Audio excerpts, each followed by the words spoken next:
ఇప్పుడు భగవంతుణ్ణి ఉపాసన చేసేటప్పుడు భగవంతుడు భక్తుడిగా చేస్తాం. భగవంతుడు భక్తుడిగా చేస్తూ చేస్తూ చేస్తూ చేస్తూ ఒకానొక సమయానికి తానే భగవంతుడు తానైన స్థితి వస్తుంది. ఆత్మారామ స్థితి, ఆత్మస్వరూప దర్శన స్థితి. ఆ స్థితికి ఎటువంటి సాధన చేయాలి? సాధన మొదలుపెట్టిన దగ్గర నుంచి ఆత్మారామ స్థితికి, ఏదైతే ఆత్మస్వరూపంలో భగవంతుణ్ణి, శరీరంలో కణకణాలలో భగవంతుణ్ణి నింపుకునే స్థితి పొందాలి.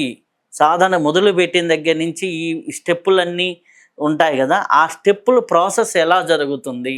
ఒక మనిషి జీవితంలో సాధనలో ఒక్కొక్క స్టెప్ ఎలా జరిగి ఆత్మలోనే తను ఏమి చేస్తున్నా ఆత్మలోనే ఆ భగవంతుణ్ణి చూసేటటువంటి స్థితి, ఆ యొక్క తన్మయత్వ స్థితి. ప్రహ్లాదుడు ఒక స్తంభంలో నుంచి రమ్మంటే భగవంతుడు వచ్చే స్థితి.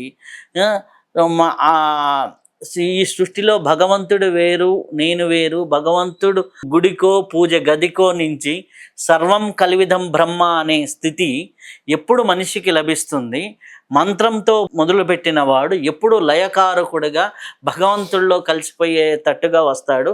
ఈ ప్రాసెస్ అంతా ఎలా జరుగుతుంది? ఇది మంచి ప్రశ్న మీరు అడిగింది. నేను గురువు, సాధన, భక్తి.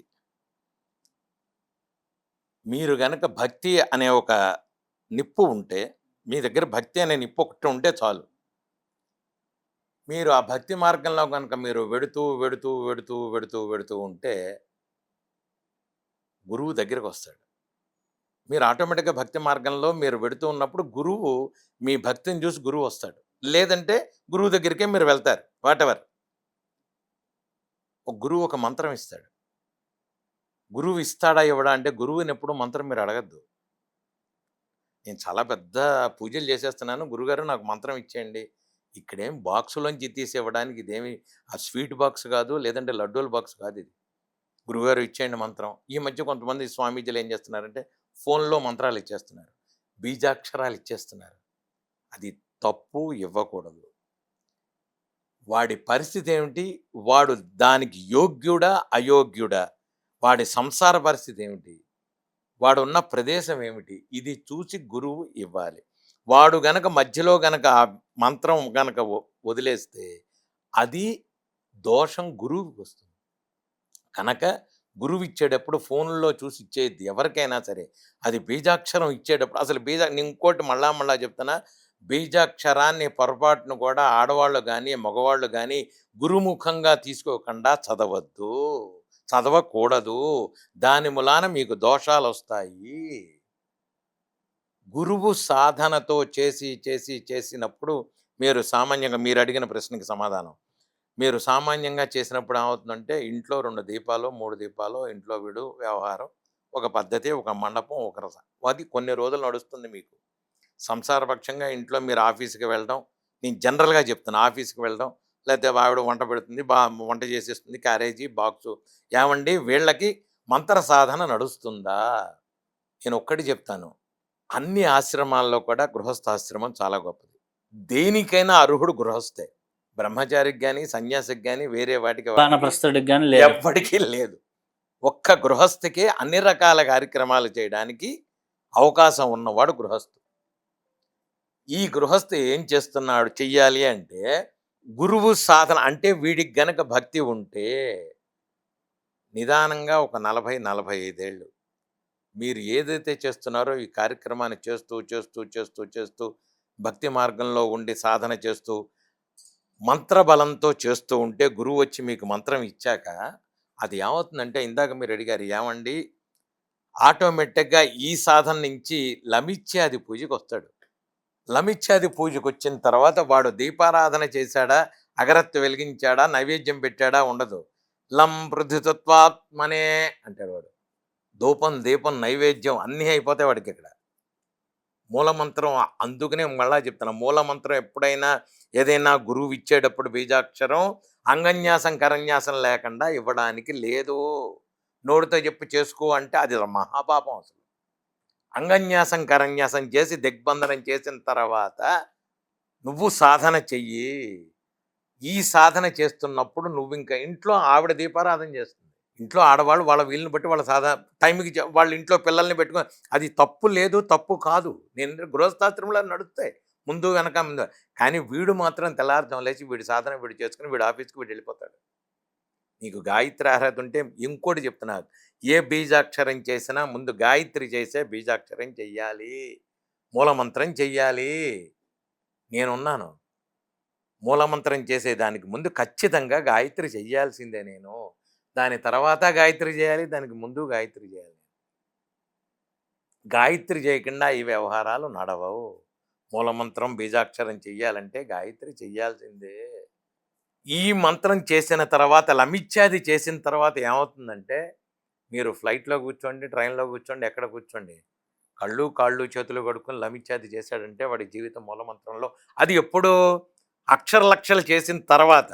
మళ్ళీ అది కూడా చెప్తున్నాను నేను, మీరు అక్షర లక్షలు చేసిన తర్వాత అప్పుడు మీకు రోడ్డు మీదకి వెళ్ళి చేయడానికి అర్హత వస్తుంది. రైల్లోనో ఫ్లైట్లోనో ఎక్కడ కూర్చుంటే అక్కడ గురుగారు మేము చేసుకుంటాం, చేసుకోండి. ముందు అక్షర లక్షలు చేసి దానికి తర్పణం వదిలిన తర్వాత బీజాక్షరానికి అప్పుడు మీకు అర్హత వస్తుంది.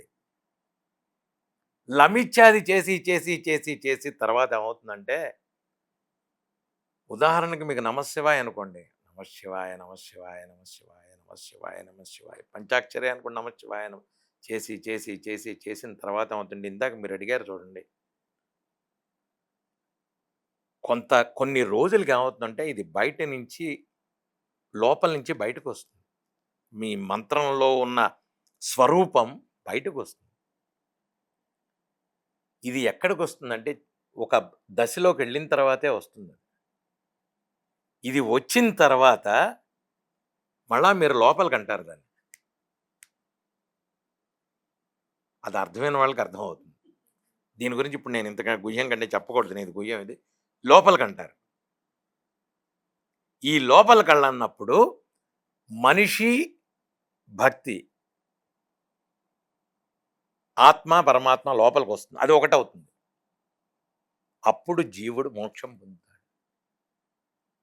నేను వేరు నువ్వు వేరు లేదు అసలు. అక్కడ భగవంతుడే నేను, నేనే భగవంతుడు. ఇది ఎక్కడికి వెడుతుందంటే అప్పుడు మనకి ఈ చుట్టుపక్కల కనబడదు. మీ చుట్టుపక్కల మనుషులు ఎవరు కనబడరు మీకు. మీరు మంత్రం చేసేటప్పుడు మీ కళ్ళు ఇలా తెరిచినా సరే ఎవరు కనబడరు మీకు. అన్ని ప్రదేశాల్లో మీరు ఏ జపం అయితే చేస్తున్నారో ఆ స్వామే కనబడతాడు.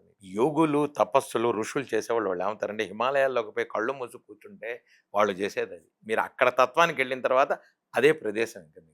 ఇప్పుడు మన స్వామీజీలు కానీ వీళ్ళందరికీ ఎదురుకుండా స్వామీజీ నన్ను చూశారు ఉట్టి పిచ్చి మాట, ఆయన ఏం చూడ్డు ఎవరిని. ఓ గణపతి సత్యనారాయణ స్వామి వారు కానీ ఓ కంచి పరమాచారి కానీ జపం చేస్తూ స్వామీజీ నన్ను పొరపాటు. వాళ్ళ లోపల ఏ ఉందో ఆ మంత్రంలోని స్వరూపం బయట తిరుగుతుంటుంది. శృంగేరి స్వామి వారి దగ్గరికి వెళ్ళారు, స్వామీజీ చూశారు నన్ను, చాలా పొరపాటు. వాళ్ళని మీరు తట్టి లేపితే వచ్చాం సరే ఈ కర్మ అనుభవించిపోవదలకి అంటాడు ఆయన. ఎందుకంటే వీళ్ళు చెప్పినవి, ఏ స్వామీజీ చెప్పినవి మనం ఆచరించాం, చెయ్యం. అక్కడున్న 2 నిమిషాలు ఎంతో భక్తిగా ఎంతో వినయంగా ఉంటాం, చాలా వినయంగా ఉంటాం. బయటకు వచ్చి టాక్సీ వాడితో బస్సు వాడితో పోటాడతాం, లేకపోతే చెప్పుల షాపు వాడి దగ్గర. ఈ జీవితంలో మీరు అణువణువు 24 గంటలు ఏమండి గురువుగారు ఎక్కడ అవుతుందండి కలియుగంలో, ఇవన్నీ అవుతాయా, మీరు ఊరికనే అంటారు అబద్ధంగా, ఆచరణలో పెట్టండి. అవుతుందో అవదో నేను చెప్తాను మీకు, ఖచ్చితంగా అవుతుంది. ఆచరణలో పెట్టండి. నేను అంటున్నానంటే వాడు ఎవడన్నా మాట అన్నాడు వదిలేయండి, వాడు ఎవడన్నా అన్నాడు మిమ్మల్ని అనవసరంగా మిమ్మల్ని తిట్టాడు, అనవసరంగా తిట్టాడు, నో ప్రాబ్లం, లీవ్ ఇట్. ఏతత్ఫలం ఆంజనేయ చరణారవిందార్పణం వస్తూ, తగిలేది ఎవరికి వాడికి. అది గనక తప్పు నీదుంటే నీది, వాడిదుంటే వాడిది. నువ్వు ఆచరణలో పెట్టరా బాబు. భక్తి మార్గంలోకి వెళ్ళు ముందు. అసలు నేను చెప్పేది అదే. మనం 1000 మెట్లు ఎక్కాలంటే మొదటి మెట్టు దగ్గరే తర్కాలు మొదలెడితే నీకు ఎక్కడి నుంచి వస్తుంది అసలు? బయలుదేరు ముందు. ఓ గరికిపేట వారు చాగంటి వారు 36 మంది 36,000 మంది చెప్తున్నారు భక్తి మార్గంలో ఇలా నడవండిరా బాబు, చెయ్యండిరా. చెయ్యం. అక్కడ మాత్రం ఎంత బాగా చెప్పారో జాగంటి వారు, గరికిపేట వారు ఎంత బాగా ఆచరణ, అది ఊరికినే విని అక్కడి నుంచి వదిలేస్తాం. బయటకు వచ్చి మన దారిన మన యథా ప్రకారం వాడు మనకి వాడు 100 రూపాయలు ఇచ్చాడు, ఆ 100 రూపాయల్లో మనకి ఇచ్చాడు, ఇంకా మిగిలిన ఇదే ఆలోచన. ఈ కర్మలో ఉంటే వస్తుంది, కర్మలో లేకపోతే రాదు. ఆచరణలో పెట్టండి అవుతుంది. నీ ఇంటిని మార్చు ముందు. నువ్వు బయట వాడిని ఉండను కాదు. నీ పిల్లల్ని మార్చు, నీ ఇంటిని మార్చు, నీ భార్యని మార్చు. ఏవండీ అది మారదండి. మారుతుంది. మార్చు. మారాలి. మారాలి. జీవితంలో పైకి రావాలి, ఎదగాలి. ప్రశాంతత ఒకటొస్తుంది మీకు. ప్రశాంతత ఒకటొస్తుంది మీకు. మీరు గనక ఈ మార్గంలో ఉంటే బీపీలు, షుగర్‌లు, థైరాయిడ్‌లు ఇవేమి ఉండవు. నేను అందుకనే అందరికీ చెప్తాను హాస్పిటల్స్‌లో విష్ణు సహస్రనామం వేయండి. హనుమాన్ చాలీసా వేయండి. లలితా సహస్రనామం వేయండి. వాళ్ళు ఎందుకంటే వేయరు. దాని వలన తొందరగా రోగాలు తగ్గుతాయి. నిజమైన హాస్పిటల్ వాడు ఎవరైనా సరే వెయ్యండి. నా మాట వినండి. విష్ణు సహస్రనామం పొద్దున్నే వేయండి. సన్నగా వేయండి. ఐసీయూలో పెట్టండి విష్ణు సహస్రనామం. ఐసీయూలో హనుమాన్ చాలీసా పెట్టండి. నా సేరోగారే జపపీరా జపత నిరంతర హనుమాన్ చాలీసా పెట్టి దాంట్లో ఈ సంపుటీకరణ హనుమాన్ చాలీసా నా సేరోగా పెట్టండి. నిజంగా మీకు హాస్పిటల్‌లో ఉన్న రోగులకి తగ్గాలి అనుకుంటే ఇది చేయండి. బిజినెస్ లేని డాక్టర్లు ఎవరైనా ఉంటే చేయండి. మీకు ఫలితం రాకపోతే నన్ను అడగండి. ఇది చెయ్యరు వీళ్ళు. చేస్తే దీనికి ఖచ్చితంగా భగవంతుడు, భక్తి అనేవి నిదర్శనాలు, దర్శనాలు. నేను ఎందుకు చెప్తున్నానంటే మీకు ఎల్బీ నగర్‌లో డీమార్ట్ దగ్గర ఉన్న ఒక మనిషి పేషెంట్‌ని నేను నాసేరోగా అరే సప్పిరి చేసి ఒక హాస్పిటల్ వాళ్ళు పనికిరాడు, ఇంటికి తీసుకెళ్ళిపోండి అన్నవాడిని నాసేరోగతో లేచి తిరుగుతున్నాడు. నేను చెప్తున్నాను మీకిది. సాయంత్రం పూట శివుడికి అభిషేకం చేయండి, అనారోగ్యాలు పోతాయి. ప్రదోషంలో శివుడికి చేయండి. ఏమి చేద్దామండి మాకేమీ రాదు మంత్రం అక్కర్లేదు. శివుడికి నీళ్లు పోయండి. విభూది నీళ్లు పోయండి. నమశివాయ, నమశివాయ, నమశివాయ అనండి. ఏవండీ ఈయన మొత్తం చెప్పేసాడు మా అందరి పొట్ట కొడుతున్నాడు. నేను కాదు చెప్పేది. భక్తి మార్గంలో ముందు మొదలెట్టండి. మొదటి మెట్టులోంచి ఎక్కి బయలుదేరండి. భక్తి మీకు ముందు భక్తిని లోపలికి అలవాటు చేయండి. ఆటోమేటిక్‌గా మీకు దొరకాల్సినవన్నీ దొరుకుతాయి. మీరిలా చేస్తూ, చేస్తూ, చేస్తూ ఉంటే ఒక మంచి డాక్టరో, ఒక మంచి మనిషో వచ్చి మీకు కలిసి ఒక మంచి మాట చెప్తాడు. ఈ శివుడికి నీళ్లు పోయడం వలన మీ ఆరోగ్యం పోతుందని నేను చెప్పట్లా. దీనికి ఒక మంచి మార్గం దొరికి దీనికి కావాల్సిన రెమెడీ అక్కడ దొరుకుతుంది అని చెప్తున్నా మీకు నేను. ఇది చెయ్యండి అని చెప్తున్నా మీకు నేను. ఇది భక్తి. ఇది భక్తి మార్గం.